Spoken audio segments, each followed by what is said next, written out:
नमस्कार दोस्तों, स्वागत है आपका आपके चैनल पर। दोस्तों मैं हूं नेहा मिश्रा। दोस्तों यहाँ पर मिलेंगे आपको करंट अफेयर्स के कुछ क्वेश्चन आंसर। तो दोस्तों इसको पढ़ने के लिए वीडियो के अंत तक बने रहिएगा। दोस्तों उससे पहले अगर आपने हमारे चैनल को सब्सक्राइब नहीं किया तो सब्सक्राइब कर लीजिए ताकि अगली वीडियो आप तक पहुँच जाए। तो दोस्तों हमारा पहला क्वेश्चन है, केंद्रीय कौशल विकास और उद्यमिता राज्य मंत्री ने हाल ही में किस शहर में आदिवासी युवाओं को कुशल बनाने के लिए पायलट प्रोजेक्ट लॉन्च किया है? दोस्तों पहला ऑप्शन आपका है पुणे, दूसरा चेन्नई, तीसरा केरल और चौथा भोपाल। दोस्तों इसका सही उत्तर बताने के लिए मैं आपको 5 सेकंड देती हूँ, तो बताइए दोस्तों।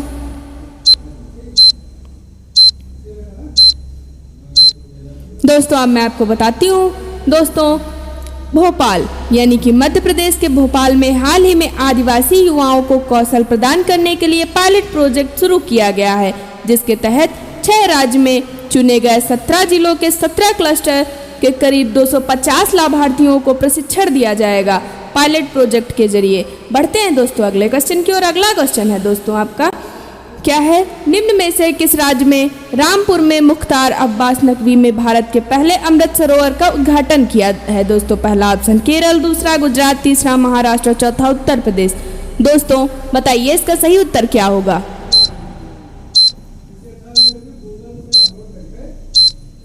दोस्तों इसका सही उत्तर है उत्तर प्रदेश, यानी कि उत्तर प्रदेश के रामपुर में केंद्रीय अल्पसंख्यक मामलों के मंत्री मुख्तार अब्बास नकवी और उत्तर प्रदेश के जल शक्ति मंत्री स्वतंत्र देव सिंह ने भारत के पहले अमृत सरोवर का उद्घाटन किया है। इस पटवई का यह उद्घाटन पानी के संरक्षण और पर्यावरण की रक्षा में मदद करेगा। दोस्तों अगला क्वेश्चन आपका है, दोस्तों निम्न में से किस फूड डिलीवरी ऐप ने टाइम्स इंटरनेट से रेस्तरां तकनीक और dining out platform Dineout खरीद लिया है? दोस्तों पहला ऑप्शन जोमेटो, दूसरा ऑप्शन स्विगी, तीसरा ऑप्शन टुंजो और चौथा ऑप्शन अमेजॉन। दोस्तों बताइए क्या होगा इसका सही उत्तर।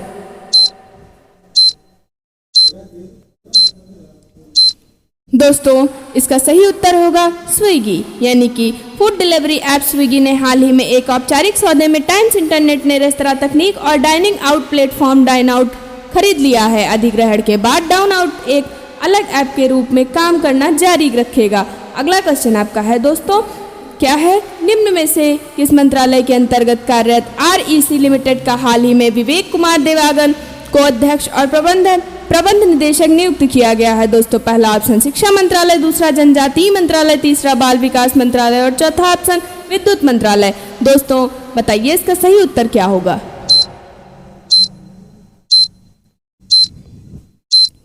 दोस्तों इसका सही उत्तर होगा विद्युत मंत्रालय, यानी कि विद्युत मंत्रालय के अंतर्गत कार्यरत IEC लिमिटेड का हाल ही में विवेक कुमार देवागन को अध्यक्ष और प्रबंध निदेशक नियुक्त किया गया है। केंद्र ने वरिष्ठ IAS अधिकारी निधि छिप्पर को केंद्रीय माध्यमिक शिक्षा बोर्ड CBSE के अध्यक्ष के रूप में नामित किया है विद्युत मंत्रालय। अगला क्वेश्चन है आपका दोस्तों, हाल ही में किसके द्वारा ग्लोबल 2000 की सूची जारी की गई है? दोस्तों पहला ऑप्शन फॉर्च्यून के द्वारा, दूसरा मुडिज के द्वारा, तीसरा जोनेशी के द्वारा और चौथा ऑप्शन आपका है फोर्ब्स के द्वारा। दोस्तों बताइए किसके द्वारा।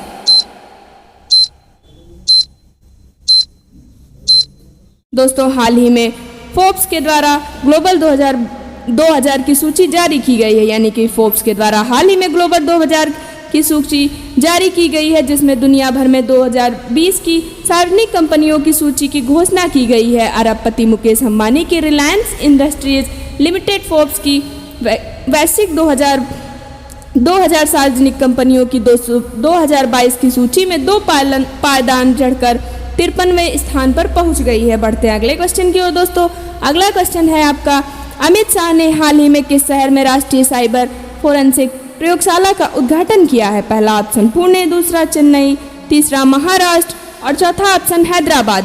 दोस्तों इसका सही उत्तर क्या होगा।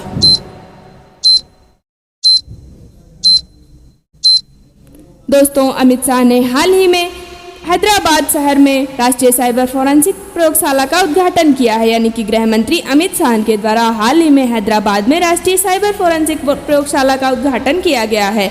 NCFL देश में साइबर अपराध के मामलों के समाधान में तेजी लाने की योजना बना रहा है। अमित शाह यानी कि गृह मंत्री की फोटो आप स्क्रीन पे देख सकते हैं। बढ़ते हैं अगले क्वेश्चन की ओर दोस्तों। अगला क्वेश्चन है आपका दोस्तों, निम्न में से किस आयोग द्वारा हाल ही में राष्ट्रीय डेटा और एनालिटिक प्लेटफॉर्म लॉन्च किया गया है दोस्तों? पहला ऑप्शन आपका शिक्षा आयोग, दूसरा नीति आयोग, तीसरा योजना आयोग और चौथा ऑप्शन जनजातीय आयोग। दोस्तों बताइए किसके द्वारा?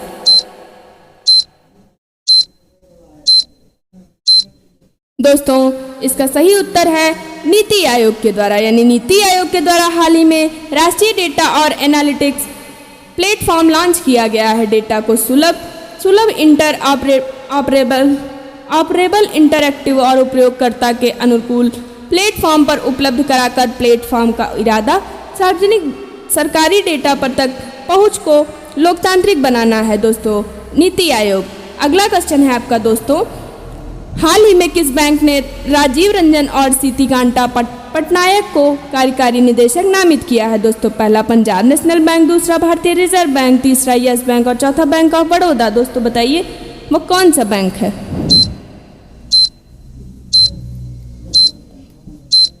दोस्तों इसका सही उत्तर है भारतीय रिजर्व बैंक, यानी कि भारतीय रिजर्व बैंक ने हाल ही में राजीव रंजन और सीती कांता पटनायक को कार्यकारी निदेशक नामित किया है। राजीव रंजन कार्यकारी निदेशक के रूप में नियुक्त होने से पहले मौद्रिक नीति विभाग के प्रभारी सलाहकार और मौद्रिक नीति समिति के सचिव थे।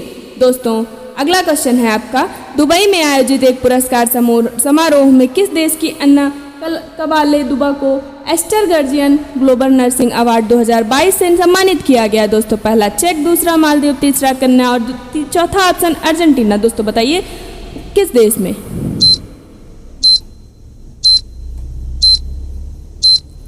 दोस्तों इसका सही उत्तर है केन्या, यानी कि दुबई में आयोजित एक पुरस्कार समारोह में हाल ही में केन्या देश की अन्ना कबाले दुबा को Aster Guardian Global Nursing Award 2022 से सम्मानित किया गया है। 24,000 नर्सों में से 10 को शीर्ष और 10 फाइनलिस्ट के रूप में चुना गया है, जिसमें से एक ने यह पुरस्कार जीता है। बढ़ते हैं अगले क्वेश्चन की ओर दोस्तों। अगला क्वेश्चन है आपका, निम्न में से किस पुरस्कार से सम्मानित भौतिक विज्ञानी फ्रैंक विल्जेक को टेम्सलटन पुरस्कार 2022 से सम्मानित किया गया है? पहला ऑप्शन पद्मश्री, दूसरा पद्म भूषण, तीसरा पद्म विभूषण और चौथा ऑप्शन नोबेल पुरस्कार। दोस्तों बताइए वो कौन सा पुरस्कार है?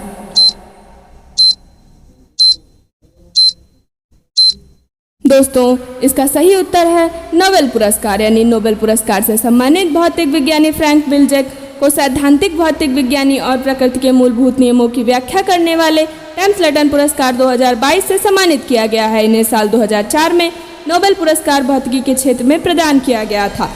दोस्तों अगला क्वेश्चन है आपका दोस्तों, सुनील अरोड़ा को हाल ही में किस बोर्ड के नए और गैर कार्यकारी अध्यक्ष के रूप में नामित किया गया है? पहला शिक्षा बोर्ड, दूसरा जनजातीय बोर्ड, तीसरा महिला बोर्ड और चौथा ऑप्शन आपका है ग्राम उन्नति बोर्ड। दोस्तों बताइए इसका सही उत्तर क्या होगा?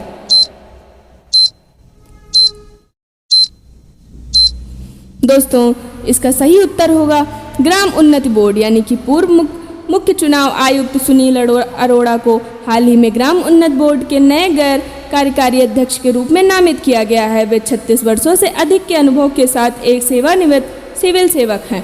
दोस्तों अगला क्वेश्चन है आपका, ब्रिटिश पर्वतारोही केंटन कूल ने हाल ही में कौन सी बार विश्व के सबसे ऊंचे पर्वत माउंट एवरेस्ट को फतेह किया है? दोस्तों पहला ऑप्शन 5वीं बार, दूसरा 12वीं बार, तीसरा 16वीं बार और चौथा ऑप्शन आपका 22वीं बार। दोस्तों बताइए कितने बार?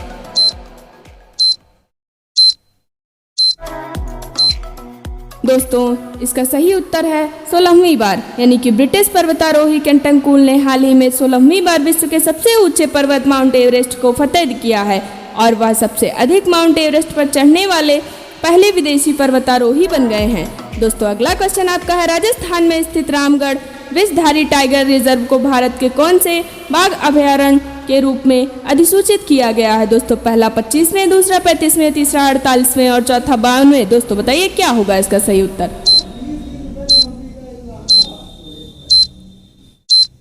दोस्तों इसका सही उत्तर है 92, यानी कि 52वें।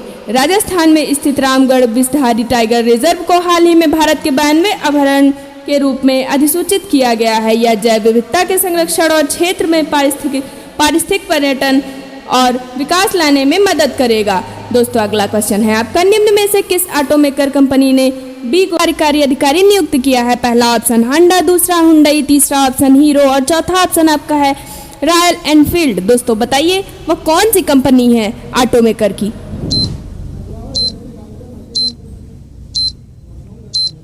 दोस्तों इसका सही उत्तर है रॉयल एनफील्ड, यानी कि आयसर मोटर्स ने हाल ही में बी गोविंदराजन को auto maker company royal Enfield का मुख्य कार्यकारी अधिकारी नियुक्त किया है। वह आयसर मोटर लिमिटेड के बोर्ड पूर्णकालिक निदेशक के रूप में भी काम करेंगे। दोस्तों अगला क्वेश्चन है आपका, एलिजाबेथ बोर्न को हाल ही में किस देश की नई प्रधानमंत्री के रूप में नियुक्त किया गया है? पहला ऑप्शन ऑस्ट्रेलिया देश, दूसरा अफ्रीका, तीसरा जापान और चौथा ऑप्शन आपका है फ्रांस। दोस्तों बताइए इसका सही उत्तर क्या होगा, किस देश के लिए?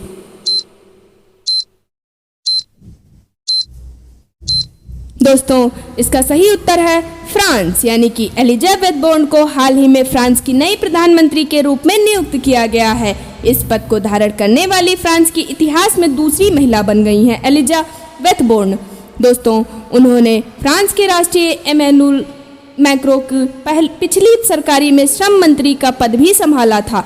अगला क्वेश्चन है आपका दोस्तों सर्बिया के नोवाक जोकोविच ने हाल ही में स्टेफानोस सितसिपास को हराकर इटालियन ओपन का कौन सा संस्करण जीता है? दोस्तों पहला ऑप्शन 52वां संस्करण, दूसरा ऑप्शन 68वां संस्करण, तीसरा ऑप्शन 19वां संस्करण और चौथा ऑप्शन 28वां संस्करण। दोस्तों बताइए क्या होगा इसका सही उत्तर?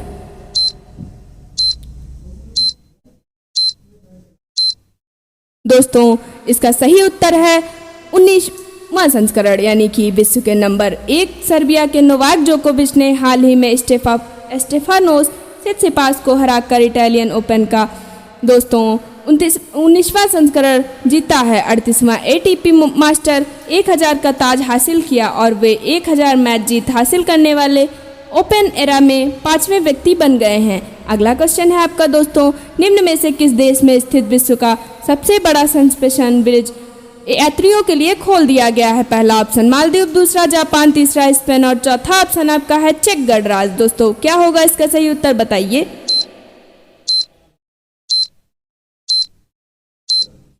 दोस्तों इसका सही उत्तर होगा चेक गणराज्य, यानी कि चेक गणराज्य में स्थित विश्व का सबसे बड़ा सस्पेंशन ब्रिज यात्रियों के लिए खोल दिया गया है। करीब 2 साल से निर्माणाधीन इस पुल को आधिकारिक तौर पर खोल दिया गया है।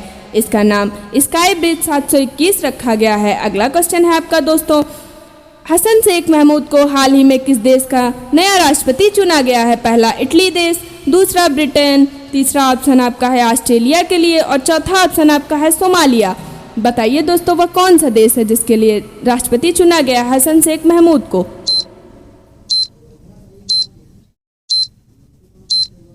दोस्तों इसका सही उत्तर है सोमालिया, यानी कि अशांत हॉर्न ऑफ अफ्रीका राष्ट्र में लंबे समय से लंबित चुनाव के बाद हाल ही में हसन शेख महमूद को सोमालिया का नया राष्ट्रपति चुना गया है। उन्होंने मोहम्मद अब्दुल्लाही मोहम्मद को हराकर राष्ट्रपति चुनाव जीता है। दोस्तों किसने? हसन शेख महमूद ने। दोस्तों उनकी फोटो आप स्क्रीन पे देख सकते हैं। बढ़ते हैं अगले क्वेश्चन की ओर दोस्तों, 19 मई को विश्व भर में कौन सा दिवस मनाया जाता है? दोस्तों पहला ऑप्शन आपका है विश्व IBD दिवस, दूसरा ऑप्शन विश्व टीबी दिवस, तीसरा ऑप्शन विश्व एड्स दिवस और चौथा ऑप्शन विश्व लिपोमा दिवस। दोस्तों कौन सा दिवस मनाया जाता है 19 मई को विश्व भर में?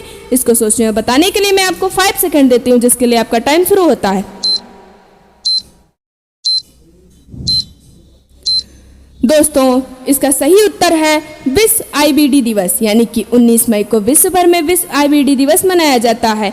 इन्फ्लेमेटरी बाउल डिजीज यानी कि IBD को कभी लाइलाज मानी जाती थी, आज इसका निदान संभव है। लाइफस्टाइल में कुछ सुधार और समय से रोग की पहचान से इसे काबू में किया जा सकता है। किसको दोस्तों? IBD को, यानी कि 19 मई को विश्व भर में IBD दिवस मनाया जाता है। दोस्तों ये थी आज की हमारी करंट अफेयर्स की वीडियो। अगर आपको पसंद आई तो वीडियो को लाइक करिए और अगर आप इस चैनल पर नए हैं तो चैनल को सब्सक्राइब करके बेल आइकन जरूर दबाइए। Thank you.